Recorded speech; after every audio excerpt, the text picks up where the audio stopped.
Welcome, welcome. We have a really great topic today. What we're going to be focusing on is scaling up without breaking down, work strategies for accounting firm growth. And I'm going to be talking with David Christillo. I'm Lauren Fogelman with Business Success Solution. And what we're going to cover is how to avoid workflow bottlenecks as your firm grows, to harness the power of AI in order to supercharge your workflows, and also how this helps to improve your firm's bottom line.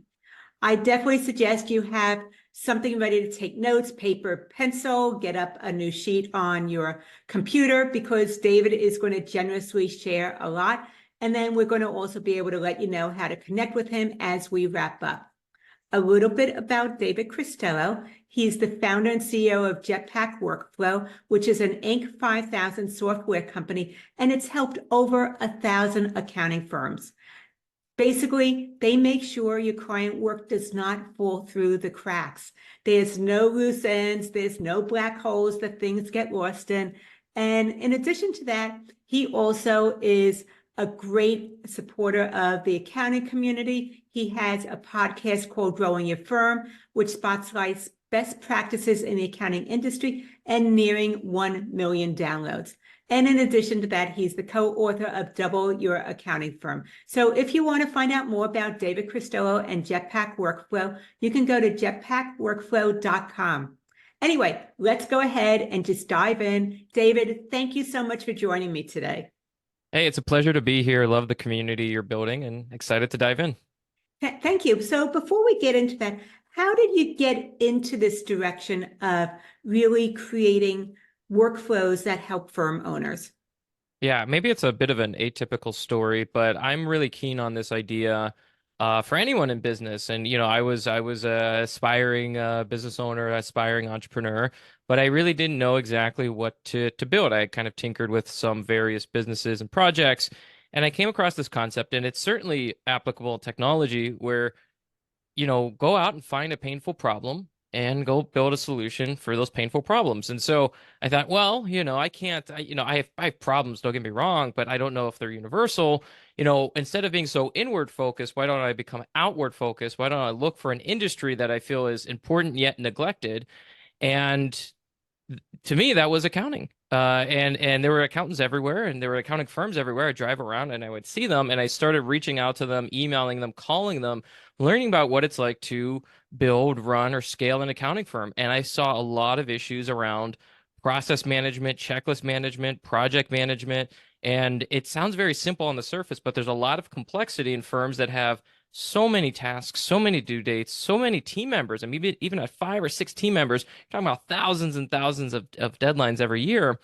And there wasn't really a great modern solution for them. And so from those dozens of conversations, we started building out Jetpack Workflow. And there's some people that think that they can do it themselves. And because they don't maybe have the inside knowledge, there's some common mistakes that firm owners make when designing workflows. What are some of the things that you've seen that are those common mistakes? Yeah, well, and I'll preface this with, we're all learning and it's all very iterative. So, if you're reflecting on your processes, if you're reflecting on how your services get completed, if you're pulling in team members and asking them for feedback, you're ahead of the game, right? You're ahead of the game and keep going. And when we work with firms that have that mentality, I just know they're going to win. And I've seen it time and time again. We've been in this industry for nearly a decade. When I see that type of mentality, which is like, we may not be good today, but we're going to be better tomorrow, they will undoubtedly win in the market. I just keep seeing it. I wish I could invest in all of them, frankly, because it's just, we start seeing these patterns. But, I will say 2 things immediately come to mind. One, in the fervor to get work done, right? We all feel really good when we're kind of in the trenches doing work. You get in the flow, you're helping clients, that you start before things are ready, right? We want to hire action takers. We are typically action takers ourselves. That's why we started a firm, or we became the partner or the leader. But if you start working on a client file before everything's in, before all the necessary materials are ready to go, you have this terrible problem of stopping and then restarting. And it sounds very innocent, but it happens, 1,000 paper cuts at a time. and it starts to bleed away not only at your profits and your time management, but your sanity. All of a sudden, you're like, with the team I have and the work I have, we should be able to get it all done. But it's typically a compounding effect of cuts that really stop firms from being successful with their current capacity. So my big principle is start when ready. Be ruthless about what is required from the client. Don't be ruthless to the client. Just be ruthless about what you need and communicate it clearly to the client. We can't start until we have these 5 materials. You submit it, I'll review it. If something's missing, we've got to send it back. We want to make sure we're delivering you the right service at the right time. So we need all these materials. You can be human about it. You could be nice about it, but you have to be clear about it. It has to be those 5 materials. And I remember working with the firm that they implemented a few small changes, but they implemented that change right at the beginning. It was towards the end of the year. And so right at the beginning of tax season, it was a team of 3. The third person said, I can't do this anymore. I can't do another tax season. Went down to 2, and they attributed to that one change, only starting when ready, and being able to handle the same amount of tax returns without an increase of time in their weekly schedules that year, because it was that pervasive in their firm. And it sounds very innocent. So that is a really, really big one I like to key in on. And when you were talking about this, I was thinking of month-end close for bookkeeping as well as tax season as well, all the starts and stops that happen and how inefficient they are. So when you're looking at only starting with when ready, would you suggest then that maybe somebody is the gatekeeper or that there's a checklist? How would they know when everybody's, when all the docs are in? Yeah, there needs to be somebody that runs quality assurance or reviews that checklist. There needs to be a checklist of items. It could be sourced in Jetpack, it could be sourced anywhere, but have it somewhere referenceable that everybody knows where it lives, and communicate this to the client. Sometimes the client is also in the dark about what can be submitted. Well, is it these 3 things, these 5 things? Just no, It could be, a simple message. It's just these 5 things. We just want to, level set expectations for this period, this quarter, this month, whatever it is. But yes, there is a guard that if the client is required to submit 5 things and they submit 4, there's somebody that says, oh, nope, it's not going to the next stage. I'm going to kick it back to the client. Depending on the firm size, that could be an admin, that could be, a different partner. It could be a manager. I don't know. I mean, ideally, it would be an admin. It'd be somebody responsible for intake, but that's depending on the firm size. But you need somebody that can do that. And ideally, again, it's not the person that's doing the processing, because then they're just itching to get started. So it's nice to have a little handoff here. Okay, so they need a gatekeeper that is going to be protecting the preparer, and nothing gets put on the calendar until all the docs are in. Yeah, that's right. That's right. You can, you could stay in close communication. Hey, this person submitted 80%. We're looking for 1 file, so this is probably going to start next week. I've seen teams run daily huddles to give those kind of updates. I've seen a lot of teams run Monday morning kickoffs to kind of say, hey, we finally got all the materials in, so that's slotted in for this week. So there needs to be, not only this checklist, but a good tight communication between intake and processing, just so they know what's coming down the pipeline. Okay, so let's talk about as a firm grows, because basically what I see is a lot of firms, they set up their systems for the where they are now, but then as their firm continues to grow, especially if they double or triple their team, breakdowns start to happen because it can't accommodate the growth. So how does the growth impact workflow? Yeah, it's they're called growing pains for a reason, right? Yeah. That's what I always say. I mean, we love the word growing. We don't like the word pain, but I've never seen it. Maybe it's out there somewhere where somebody's just like growing pleasure. I don't, like growing success, growing fun. Part of it is fun, but it's growing pains for a reason. And, so typically what happens, there's a breakdown in handoffs. There's a breakdown in communications. What used to be 2 people is now 3, right? It feels like an incremental person was added to the process, but it, drives communication challenges exponentially. And if you don't have well-defined processes between intake and processing, like we just talked about, if this person is in close communication with the other person, and that might be, 2 different staff members, maybe you, the firm owner, leader, partner, are part of that. But if you don't have a tight way to handle, the daily stand-up or the communication handoff, I guarantee you everything's going to be magnified. All the inefficiencies, everything that was not in place will be magnified.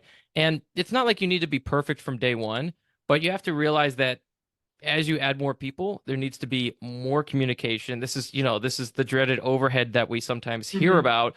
You just need to be thoughtful in the communication between different team members. So you have intake, you have processing, you might have review, and then you might have delivery. Now we're talking about potentially three people. You have intake and delivery being the same person, processing and review might be two different people. And so all that needs to be coordinated, all that needs to be communicated. And, sometimes it does feel like you're herding cats. And part of it is the process, Mhm. and the communication strategy you have, and part of it is the people you hire, which is the second challenge. You might have your perfect pod. It's you plus a handful of other people, and you either have this intuitive sense of what everybody's doing, or there's a high level of communication going on there. I've seen firms that sometimes they're like, first four people are all related to them. So you have that advantage. But then as you grow, it's rare, but it Mhm. happens. But then as you grow, um, you have adoption challenges, you have change management challenges. So let's say you have your perfect process, and then you bring your team together as you've doubled your firm over the last 1, 2, or 3 years. You update the process, but if you have a handful of additional team members, you probably under underestimate the challenge of getting them to adopt a tool, to follow the process, to check in with them, to hold them accountable. That is extremely challenging. And I know that's outside a little bit of workflow, but Mhm. we're a big fan of the phrase, if it's not in Jetpack, it doesn't exist. And we say that with our sales team. If it's not in the sales tool, it doesn't exist. And so, where you might get some of this naturally happening in the early stages with your firm and your team, you're all in the trenches. As you build out your team, you have to be more methodical about and reinforcing this is the tool and this is the way and these are the handoffs and this is how we communicate. And I'm not advocating to be a micromanager, but these things do need to be defined um, organizationally, because they're going to be defined one way or another. They're either going to be Mhm. defined organizationally, or everybody's going to have their own little way of doing things, which is going to drive you crazy. And my feeling is that success is messy. Yes, So yes. you can plan, and most likely those best laid plans will eventually fall apart somewhere. I think that what you mentioned as far as communication being really important is something that might be easily overlooked, because not everybody's going to be a great communicator. So that's one thing. And then the other thing with the team members is, so often I've seen where somebody invests in what they think is going to be the next greatest thing for their firm. And because they don't train the team members correctly, or there's resistance to change within, it just becomes an expensive thing that gets pushed aside once again. It never, ever works in the way that it's supposed to. So I love the fact that you're really supporting the concept of continue to check in, make sure that people are well trained, and to do some supervision along the way. I Yeah. think that that will help to uh, make those growing pains a little bit easier. Any thoughts about that? Yeah, well, you mentioned something that I just wanted to zoom in on, which I think one of the challenges with adopting a workflow system, but you can almost rinse repeat this with anything. It could be a new pricing strategy, a new marketing strategy. It could be any piece of technology, is a false attribution of failure. Meaning, well, we bought this Mhm. tool and there's a lot of, I guess, for lack of a better word, embarrassment that if you buy something, you champion it in the firm, and the firm doesn't adopt it and you sell it, this is now like, an X on your record. Even if you're Mhm. an owner, you keep this X, you keep a scorecard of yourself or something like that, and you're like, well, I should. The problem was X, and it could be the false attribution. Now, maybe it was the tool. The tool was not a good fit. You were oversold on the tool. Maybe that's the case. Maybe it wasn't the tool. Maybe it was the team. Maybe it was your timeline. Typically Mhm. it takes X weeks. You wanted it in Y days, right? And so I think it's not exactly where we're going, but I think as you go into the world of optimizing for growth and kind of navigating through this, just take some time to reflect that you are attributing, or you're trying to do the root cause of failure appropriately versus, what you feel is the case at the time. And I think that's really, really hard to do. Mhm.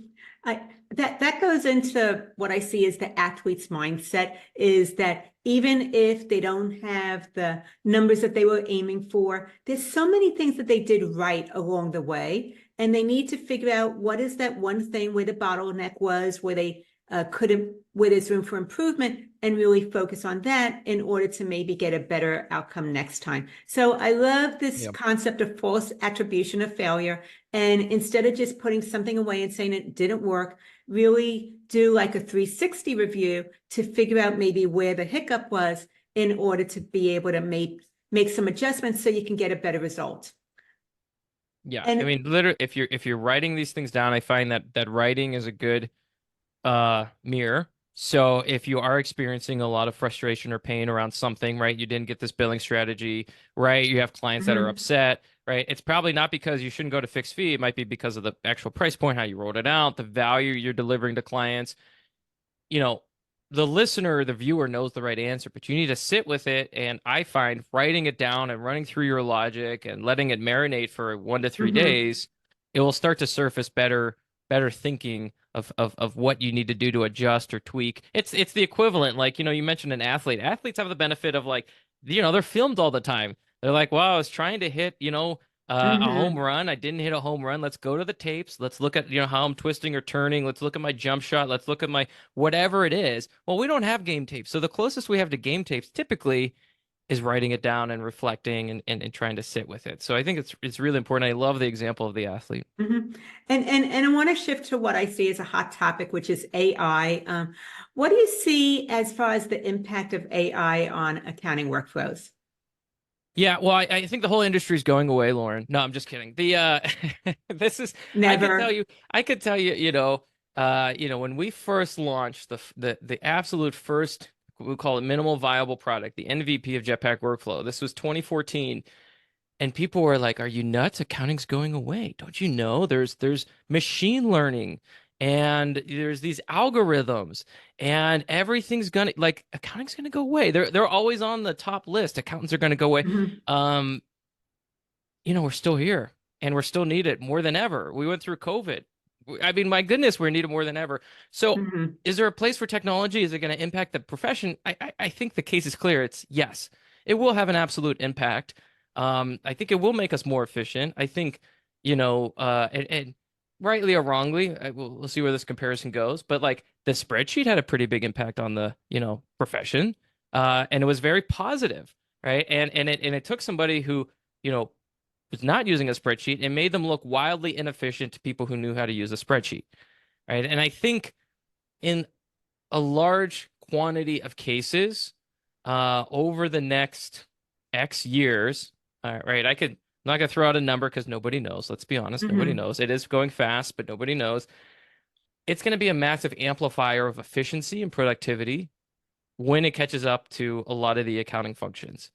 I don't see a world where we're going to have deep fake accountants or AI accountants that talk to clients, unless they're AI clients, then are then running, deep, digital businesses on their own. mhm, I think AI could hire AI to do their own accounting, but until that happens, I think like there is going to be a very important review, quality assurance, human element to being an accountant. And I think in the short term, it's a lot of the folks that were able to utilize spreadsheets early on look like superheroes in terms of productivity. I think as AI advances in terms of what they call agents, so um, um, software that can actually achieve some of the actions and then report back to the person, I think that's probably going to happen in the short term. There's a lot of admin tasks that could fall under that umbrella, from the client chase to getting two different tools to check one another, to chasing down signatures, to trying to do a preliminary quality assurance scan on client intake, right? We said, hey, if you need 5 things from the client, right? If it's 4, does a person really need to see that it's 4 out of 5? No. Like I think an agent can review it. But I also think even when you do get 5 items submitted, there's probably a case where in the future an AI agent can screen all the documentation and determine if it's actually filled out correctly or not, but then surface what it feels is correct or incorrect about the documentation for the person to review. So that intake specialist could probably amplify the number of clients that they're seeing at any one mhm. point, which frankly, I think given our talent shortages, can't come soon enough. Like we actually need these efficiencies more than ever, and especially as the growing complexity of business and tax law happens, like we need this to be here as soon as possible. And I agree that AI continues to improve efficiency, increase accuracy. Things that are done manually can now be done automated in a fraction of the time. But the other part of it is it's not going to replace the human side, at least not anytime in the near future. And also, so many firm owners are client-centered, and there's a relationship component that's a softer benefit, and it's not going to replace that anytime in the near future either. So yes, efficiency as far as the flows go and the work being done, some of it, but the personal side of it, I don't think that's going away anytime soon. Yeah, the way I look at it is tinker with it, explore it, find Hmm. use cases in your firm. Ask around, go to trade shows, listen to things like this, see where you could pick up use cases. And then as it pertains to doomsday, just totally ignore it until it's obviously a doomsday, right? Like, I mean, until Hmm. like, so for example, there was this kind of you see these headlines, but then it kind of goes away. In the world of software development, you saw this headline. There was this release called Devin. Devin was supposed to be an entry level programmer. It shook the world of software engineering for about 36 hours, and now no one's talking about it a couple weeks later because there are some things that it evolved and it Hmm. looked great, but is a replacement? No, not yet. And there's some things that it still needs to really drive, and it will still need programmers to oversee it and work with it and pair with it. And so I think until the evidence is there that it is literally replacing people, then just figure out how to go all in on using it. And even then, you still want to go all in on using it. I mean, I think it's like, technology typically favors the people that learn how to use it and adopt it. And Hmm. so I would just completely ignore the doomsday because I don't see any utility over spiraling into, capitalism is over. We're all going to be run by machines. We need a new government. We need a new currency. Okay, let's put that aside. You can read Yep. about it. That's fine if you like to, do that in your spare time, but don't treat it as something that's utilitarian for your business today. And as we're talking about this with AI technology, I'm thinking about my passion topic is about pricing for your services. And when firm owners connect an hourly fee or price for their time, then there's no incentive to bring in the technology or improve efficiency because they're going to be charged lower rates. So streamlining is going to be happening. It already is. Things that are done manually are now able to be done with technology and automation. So from your perspective, David, what do you see as maybe a simple tweak that firm owners could benefit from that would improve productivity and really incentivize them to start separating their fees from time and get paid for the value that they offer? Yeah, well, the two avenues. I'll take it down a Yeah, workflow one, and yeah. there's a maybe a mindset one.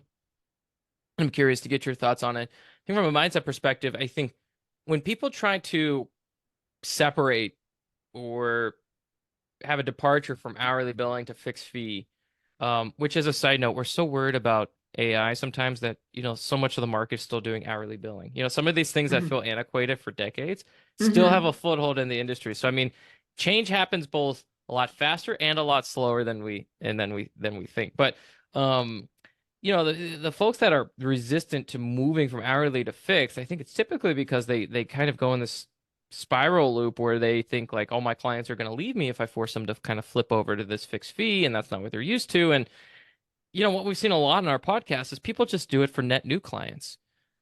There's Hmm. net new clients. And I think that's also the opportunity with workflow tweaks. You don't have to do, it's not a 0 to 1 game. You can look at your existing clients and take a slice by industry, by seniority, by if they know, like, and trust, if they know you, if you have a personal relationship with them. Um, you get to determine the velocity of these changes and how global or local they are to your client base. And so, something that I've seen that's had a really positive effect, and it is part of workflow, though it's not typically, thought of as workflow, was asking clients how they want to receive communications. Now, I'll preface that because everyone's gonna be like, "Oh my gosh, I am not insert whatever channel TikToking my clients." Um, you can list out the channels. You could say, "Look, we email, we call, we text. If you don't want to text, don't include it. Or we email, we call, or we can set you up on Teams." I don't know. You can pick what you want. Ask them, and then when they respond, communicate the expectations of that communication channel. Meaning, you know, uh, we're happy to communicate with you first by sending an email. We do expect a response within whatever you feel is Hmm.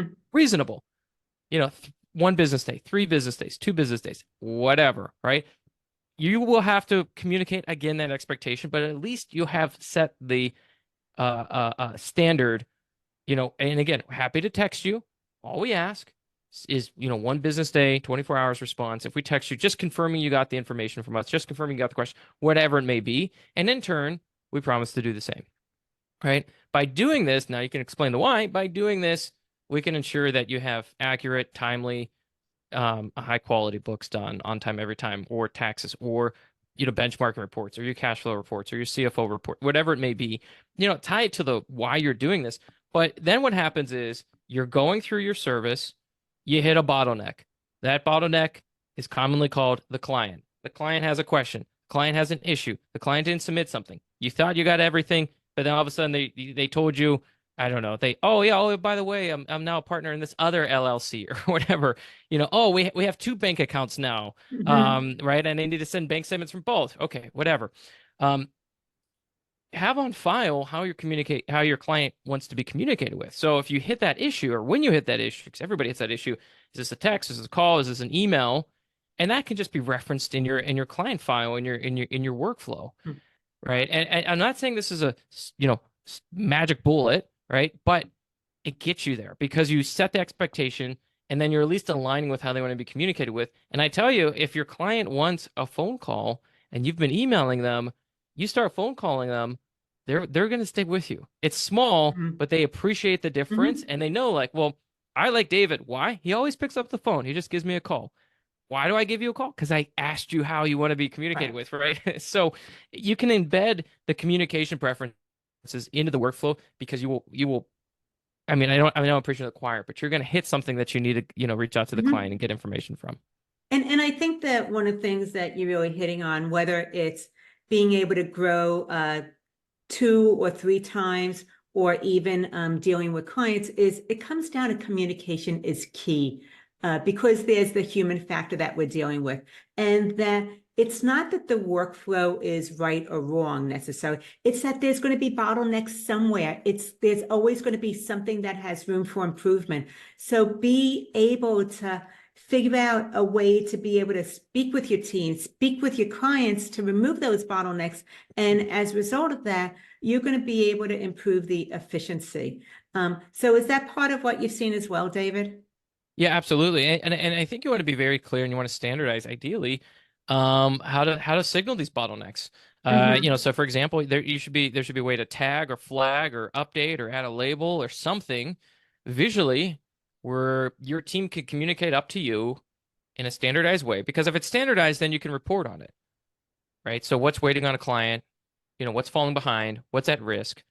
Um, you want to have some mechanism that is standardized so you can pull these reports. I find that when firm owners cannot pull these reports, then you absolutely go into micromanagement. And also, you can't take a vacation. These 2 things happen, right? So it's like, if you Hmm. can't track properly, Right. you're going to be micromanaging. You're going to be tapping on the shoulder or digitally tapping on the shoulder, which is like, the Slack or Teams message. And every vacation is going to feel terrible because you're not going to know what's going on. You don't you lack visibility. So I am a fan of these weekly planning meetings. I'm a fan of these one-off meetings, but you also need a way to standardize the tracking, so you can pull up these reports and have a level of clarity to know what's going on in your book of business in your firm. Okay, so what I'm hearing is that having some standard process to identify the bottlenecks is something that allows your firm to know what to focus on, and then it gives you room for growth.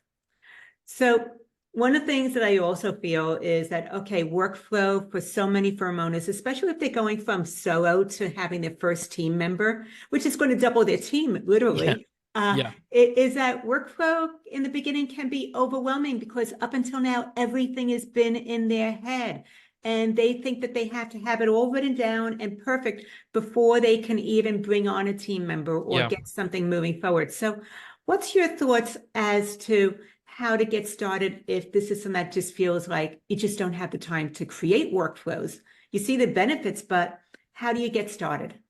So there's up until a week ago, maybe 10 days ago, there was this challenge in the industry where you had things in your head or multiple spreadsheets, and it was almost paralyzing, when told, well, take all that, put it in a cloud software environment, and run your business on that. And what made it paralyzing was, oh my gosh, we have to get our process perfect. We have to get our workflow perfect because a lot of these systems were not very forgiving. If in a year, Mhm. either through you're learning more about your market, you want to adjust your services, you're adding new team members, you're like, I want to adjust it. Like, whoa, it's hard, right? Like the long story short, it's very hard or it's very time consuming, or in some cases it could be expensive. You have to pay for it to be changed inside of the system. I don't know how far we want to dig into it, but for folks interested, we have this new version, which is the most adaptable, flexible piece of workflow technology in the market. And I was just talking with somebody last week, and he was saying, well, the first things I want to do is I want to organize everything. I want to get everything in a perfect place because once it's in there, I don't want to touch it. And I'm like, well, hey, good news. You know how you open up your calendar and you can change an event, and the event's like, do you want to change this for everything or just this? Well, that's how project management workflow should work. So as your system evolves, you're like, I forgot a step. I want to change the logic of it. I want to add a new team member. You can, and it can cascade down indefinitely into the future. And so my recommendation for folks listening, I know this is self-serving, but please reach out to me if that's you. You can just email me, David@jetpackworkflow.com. Happy to show you what we built. It's very new, right? So you might not have heard of it because it is very new. But what that allows people to do is instead of going into a conference room and on a whiteboard and writing everything out and then rearranging post-it notes and kind of getting to what you feel is the perfect process, well, instead of having that whiteboard, you could just put that in software. And then as you change the workflow, 3 months go by, you're using the tool and you're like, I can't believe it. We forgot this step, or we forgot this part of the checklist, or, we keep having this issue with this client. We need to update it. Great. Just update it. Just update it. It's like just walk out technology. It's like just update it. And so, the best thing is to just start doing it. And in the past, we recommended getting into a conference room, but now in April of 2024, so just open the tool. It's very forgiving. Add it in the system. If you need to change it, make a global change. You can have it cascade down whenever you want. So it's very easy to do that now. And so this is what got us to this conversation anyway, David, was that with Jetpack Workflow, you're coming out with a new version. I know that you're still kind of in the planning stage right now, but is there anything else that you see that you really wanted to highlight that is going to be in the new version that's going to be a game changer for firm owners? So, I mean, so what we kind of step one is we reinvented what we think is recurring deadline management from the ground up with some of the things I just talked about. Mm-hmm. You can make global changes to services and have it cascade down. You can make local changes to client services and have it cascade down. You can view work indefinitely in the future. It's a really nuanced, actually quite hard problem to solve, and this is why no other project management, workflow management software in the market really has this.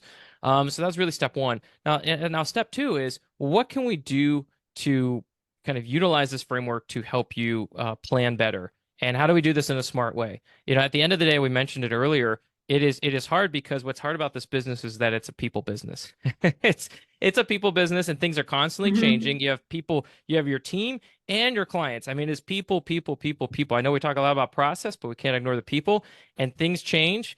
Life is messy.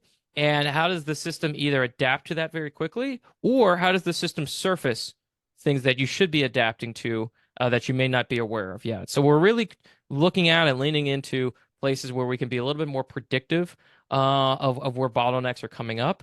So there's a lot of work to be done, but if things around capacity planning, looking at risk, resonates with somebody listening, reach out to me, David@jetpackworkflow.com. We are pulling together a group of folks to kind of partner with as we build out the solution, kind of get early access, early designs, early feedback. So that if that's you and you're listening, I would love to hear from you. I so appreciate that generous offer. And basically what I'm hearing is that the way that the Jetpack workflow system is going is that it allows for adaptation so that firms can evolve with as few of those growing pains and bottlenecks as possible. Yeah, you can adjust. You can adjust without frustration. You can adjust with ease. You don't have to worry about, well, can the system scale with me? Well, what we desire to do, and I think what in large part we've done is we've built the most adaptable, flexible change management system in the market. So, And actually, we got a comment from Gwen. She wanted to know if this was good for small business or a bit too robust of those who are doing their own bookkeeping. so Gwen, I'm assuming you can correct me if I'm wrong in the comments that is she running her own bookkeeping practice or is she No, a she is bookkeeper not for a other? bookkeeper. She Okay. is a business owner, but she's doing her own bookkeeping. Oh, I see. Okay, great. Yeah. Um, we've definitely worked with people. At the end of the day, our system's great where you have um projects, recurring projects, and typically clients for those. Now that client could be your own business. We've seen that a lot where you just add your client, internal. So I can add a client called Jetpack Workflow and we can manage our things internally. Or certainly as you have additional clients. So look, a lot of our customers are accounting firms that service hundreds or thousands of clients, but we've also worked with other folks that are outside of accounting and they just want to get better organized for themselves. So I would say if you're unsure, you can always check out our website, start a trial, or book a demo with us, and we'd love to talk to you. But if you're having pains right now of tracking things like bookkeeping work for yourself, or payroll schedules for yourself, or tax filing schedules, or quarterly tax filing schedules for yourself, I mean, these are all things we can typically help with. Thank you for answering Gwen's question. And so the last thing that's coming up for me is, how do you know when is the right time to optimize workflow, looking at these automated solutions?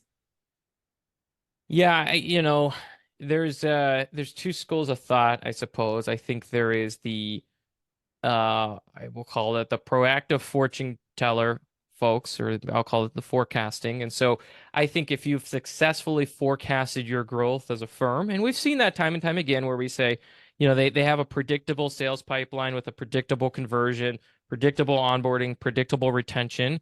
You could probably map out, a kind of every 30 to 50% level of growth, your systems will break pretty significantly.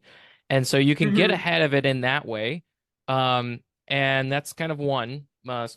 And we've seen some firms do that, but I would say the other hand is where, I would say the majority line, I would say where there's smoke, there's fire. So when you're starting to feel the frustration, the thorn in the side, when you're starting to feel actual pain, and what do I mean by that? You almost are missing deadlines or things are slow to get done. So there's hard deadlines like, we didn't get the tax return done on time.